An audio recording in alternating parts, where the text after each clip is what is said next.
Hello friends, हम GDS to postman की तैयारी कर रहे थे। इससे पिछले वीडियो में हमने किया था मोबाइल पोस्ट ऑफिस के बारे में और हमने उसके पीछे किया था हमारे नाइट पोस्ट ऑफिस के बारे में।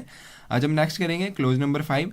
इसमें हमारे पास आता है बिजनेस आवर्स। तो इसमें से हमारे पास जो क्वेश्चन बनते हैं वो क्या है कि हमारे पास जैसे पोस्ट ऑफिस में अलग अलग काम होता है, डिलीवरी का भी काम होता है, ठीक है, उसके बाद डिस्पैच का भी काम होता है, बुकिंग का भी काम होता है, सेविंग का भी काम होता है। तो ये सारे जितने भी काम होते हैं इनके लिए जो टाइमिंग है वो भी अलग अलग है।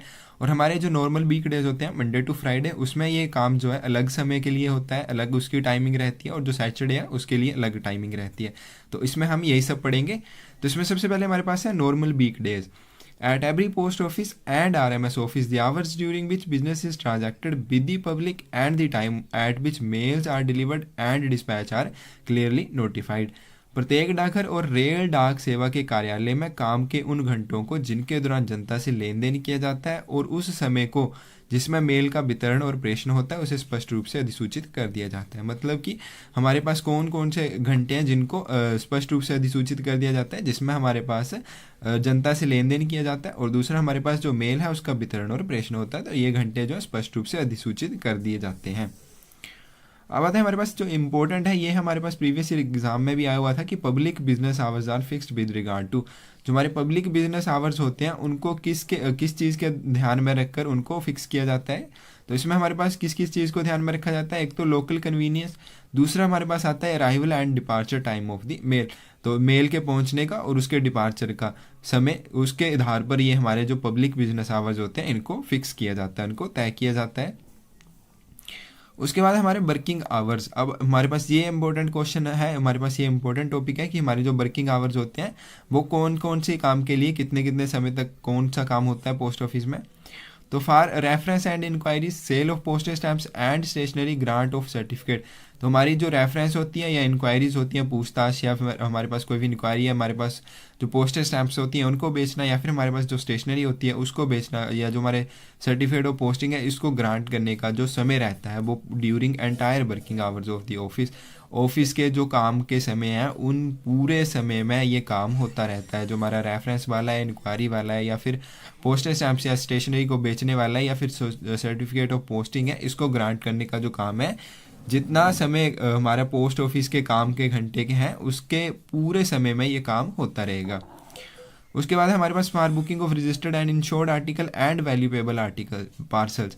तो जो हमारे रजिस्टर्ड आर्टिकल्स होते हैं, इंश्योर्ड आर्टिकल्स होते हैं, हमारे वैल्यूएबल पार्सल्स होते हैं, इनको बुक करना, ये काम कितने समय तक होता है, फॉर अबाउट 6 to 7 आवर्स। अब इसमें याद रखने वाली बात आ गई कि ये वाला जो काम है हमारे पास 6 से 7 घंटे के लिए होता रहता है। और जो हमारे पास सैटरडे को ये काम होता है, शनिवार वाले दिन ये काम होता है, तो ये हमारा फॉर 5 आवर्स 5 घंटे के लिए होता है। और कितने बजे तक होता है, 3 PM तक होता है। तो इसमें हमारे पास दो चीज़ें आ गई। नॉर्मल वीक डेज में ये वाला जो काम होगा बुकिंग वाला, ये हमारा 6 से 7 घंटे के लिए होगा, और सैटरडे वाले दिन, शनिवार वाले दिन, ये सिर्फ 5 घंटे के लिए होगा और 3 बजे तक होगा।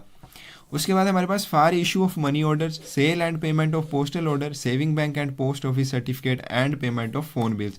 तो ये वाला जो काम है हमारे पास कौन कौन सा, जो मनी ऑर्डर है इनको इशू करना, उसके बाद जो पोस्टल ऑर्डर है उनको बेचना या फिर उनका पेमेंट करना, सेविंग बैंक वाला जो काम है ये हमारे जो पोस्ट ऑफिस सर्टिफिकेट है, या फिर जो हमारे फ़ोन बिल्स होते हैं उनकी पेमेंट करना, ये वाला जो काम रहेगा ये हमारे नॉर्मल वीक डेज में 5 घंटे के लिए होता है। और जो सैटरडे वाले दिन, शनिवार वाले दिन, ये काम होता है 3 घंटे के लिए, 1 बजे तक होगा ये, ठीक है। तो इसमें हमारे पास दो चीज़ें और आ गई कि हमारे पास जो मनी ऑर्डर वाला काम है, सेविंग बैंक वाला काम है, या हमारे पोस्टल ऑर्डर वाला काम है, या फिर जो फ़ोन बिल्स वाला काम है, ये हमारे पास नॉर्मल वीक डेज में 5 घंटे के लिए होगा। और जो हमारे शनिवार वाले दिन ये काम होगा सिर्फ 3 घंटे के लिए और 1 बजे तक किया जाएगा।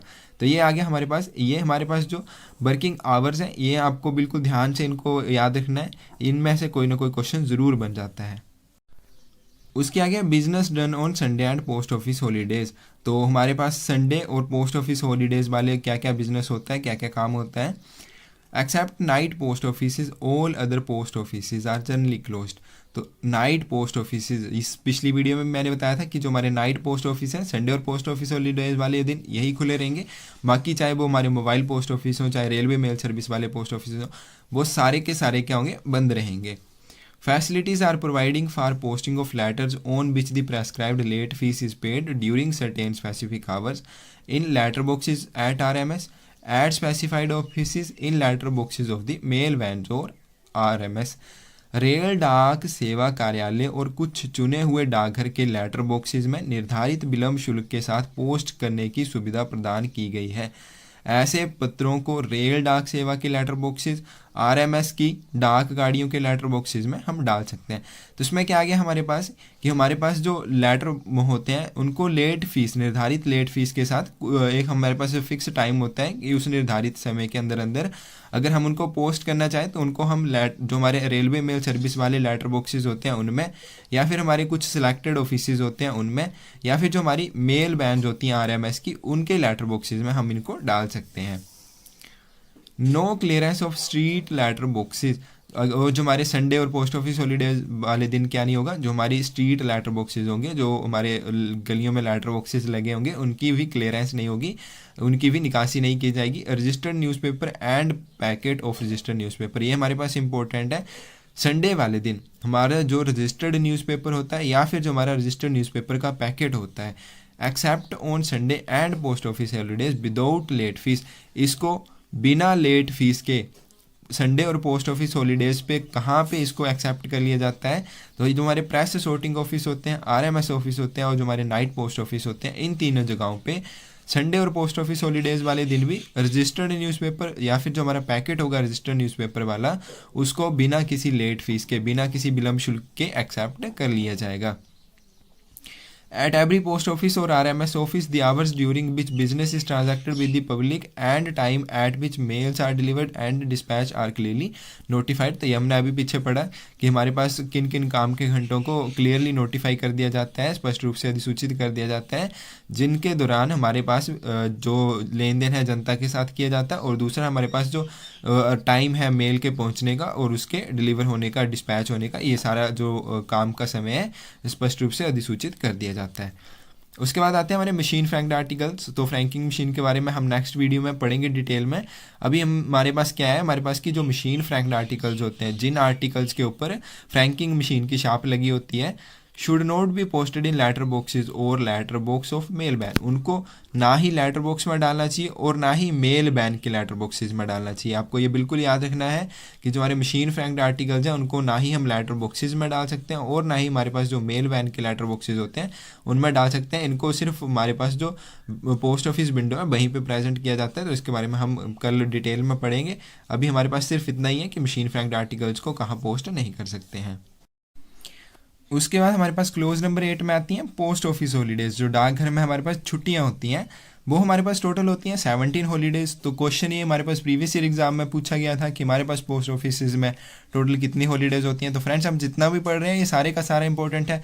अब 23 सर्कल्स हैं। अब एग्ज़ाम में कहीं ना कहीं हम आपके सर्कल में इनमें से आपको कोई ना कोई क्वेश्चन ज़रूर देखने को मिल जाएगा। आपको सभी क्वेश्चन बिल्कुल ध्यान से, बिल्कुल हर एक टॉपिक को आपको अच्छे से पढ़ लेना है ताकि उसमें से कुछ भी छूटे ना, आपको मैं कोई भी कन्फ्यूज़न उसमें रहे ना, तो ऐसे पढ़ लेना उसको। तो इसमें हमारे पास अब हमारे पास पोस्ट ऑफिस में टोटल हॉलीडेज़ आ गई 17।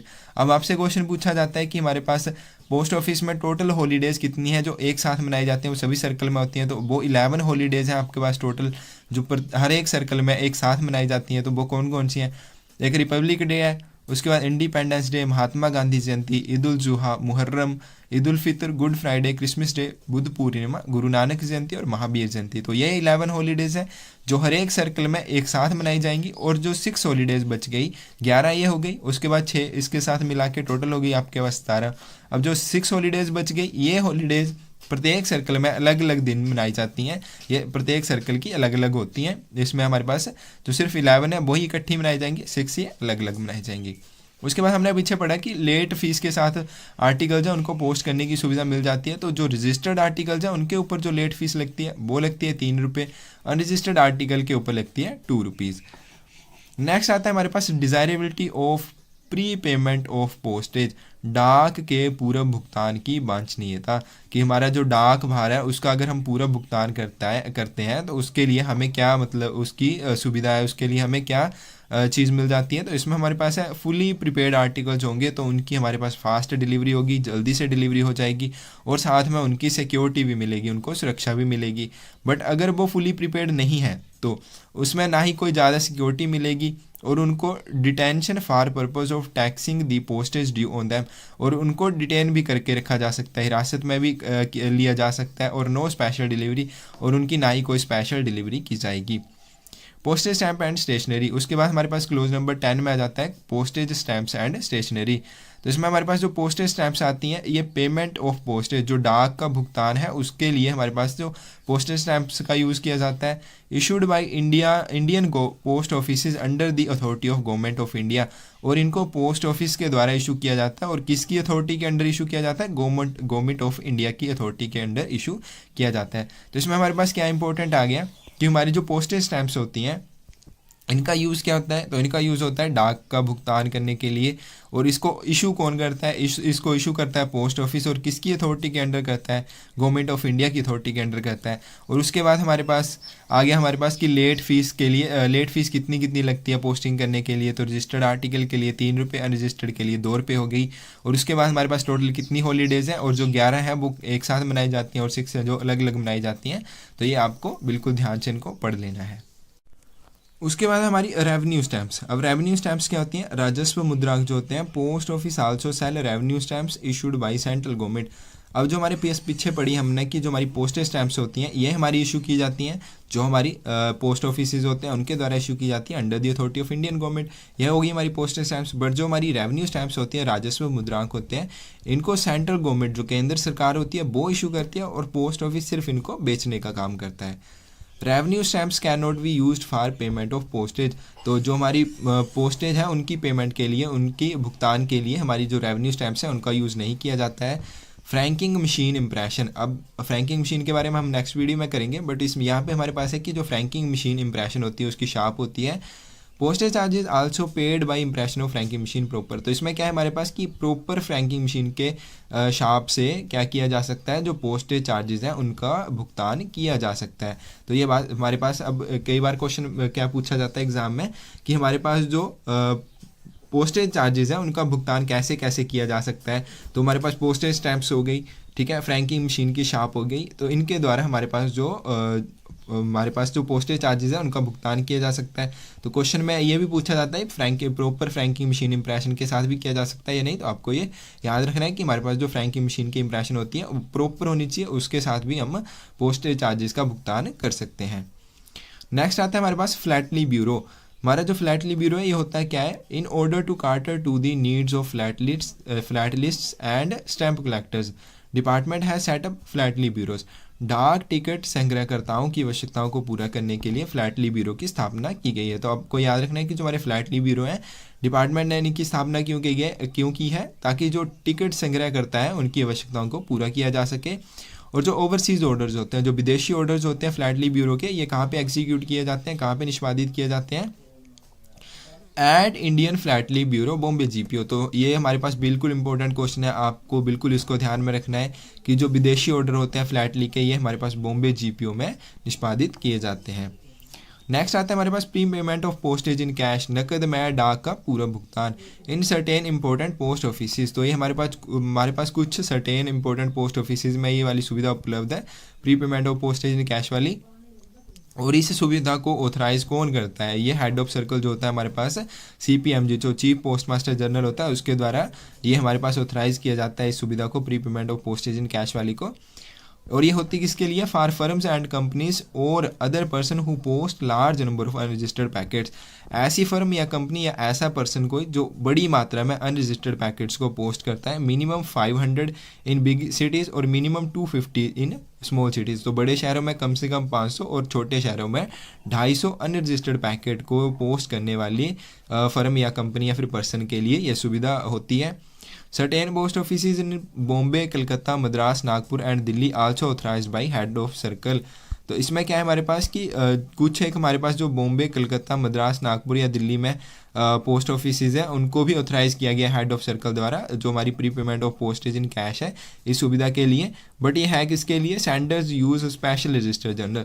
जो सेंडर्स, जो प्रेषक स्पेशल रजिस्टर्ड जर्नल का यूज़ करते हैं और मिनिमम 50 आर्टिकल्स एक ही बार में पोस्ट करते हैं, ये सुविधा उनके लिए है जो हमारे पास बॉम्बे, कलकत्ता, मद्रास, नागपुर और दिल्ली में हमारे पास अवेलेबल है। इसके साथ जो हमारी pre payment of postage in cash वाली सुविधा है, ये हमारे पास कुछ गैजेटेड राजपत्रित या फिर जो हमारे high selection grade post office होते हैं वहाँ पे भी अवेलेबल है। तो इसमें क्या है हमारे पास कि फर्म्स और बिजनेस एस्टेब्लिशमेंट के लिए होती हैं जो मिनिमम 500 आर्टिकल्स एक ही बार में पोस्ट करते हैं। और उसमें क्या होगा कि लेटर्स होंगे जो क्लोज्ड कवर में इनलाइन लेटर कार्ड या पोस्ट कार्ड या फिर हमारे पास अनरजिस्टर्ड पार्सल जो गैर पंजीकृत पार्सल होंगे उनके लिए, ठीक है। वो वाले इन आर्टिकल्स में से जो हमारे पास लेटर हो गए, inland letter card, post card, ये होने चाहिए मिनिमम 500 आर्टिकल्स एक ही बार में अगर पोस्ट करें तो उनके लिए भी यह सुविधा उपलब्ध है। बट ये हमारे पास कुछ गैजेटेड राजपत्रित या फिर हमारे पास high selection grade post office में अवेलेबल है। तो फ्रेंड्स ये था हमारा pre payment of postage in cash. Next video में हम फ्रैंकिंग मशीन करेंगे। इसमें हमारे पास जो इंपॉर्टेंट आ गया वो ये है कि हमारे पास बिजनेस आवर्स, ठीक है, डाकघर में कौन से समय में कौन सा काम होता है, उसके लिए क्या टाइमिंग है, सैटरडे वाले दिन क्या काम होता है। उसके बाद हमारे पास पोस्ट ऑफिस में हॉलीडेज आ गई, ठीक है। उसके बाद pre payment of postage in cash कहाँ कहाँ पे उपलब्ध है। उसमें मेन जो बात है कि मिनिमम कितने बड़े शहरों में मिनिमम कितने हमारे पास अनरजिस्टर्ड जो पार्सल लेटर्स होते हैं, पैकेट्स होते हैं, उनको पोस्ट करना पड़ता है। छोटे शहरों में कितने करने पड़ते हैं, 500, 500 और 250 करने पड़ते हैं। तो ये सारी चीज़ें आपको बिल्कुल ध्यान से पढ़ लेनी है। इसमें से क्वेश्चन जरूर 1 या 2 आपको देखने को जरूर मिलेंगे एग्जाम में, ठीक है फ्रेंड्स। Thank you. अगली वीडियो में हम फ्रैंकिंग मशीन के बारे में करेंगे।